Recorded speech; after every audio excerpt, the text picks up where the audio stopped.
Hey wena, nayi imfezi ikhala. Kodwa ngempela isona usinilisa abasenzayo ngempela abaqulmathu abashela umfozo walo mfana.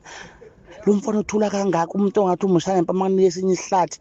Usufuna ukujezelani kangaka uNkulunkulu ukuthi ungachaphaza imfezi. Imfezi into ethula kanjena. Ungemanqele kube kuyinhlahla uyongibusa.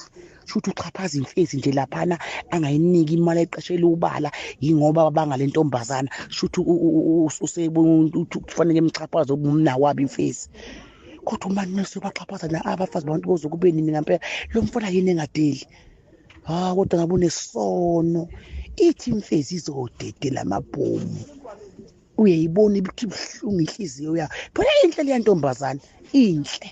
Engabe naye ayiphostela naye ipost usuku nosuku yenza inqakambukisa akapost umfazi kanje amasaho amanqele esaphila hayi na imfezi ngeyisolo neyigangile ngoba imposta iminute neminute buka ke manje afika lo bhongoso wasemdletsheni wathi hlwi kodwa unesono umanqele unesono ngeke ixolele kwayena into ethula kanje ayi ngoba ithi izobhala ipost izobe ibhalelwa umuntu ufeze kwazi ngisho ukuthini ngisho ukwenzani nje.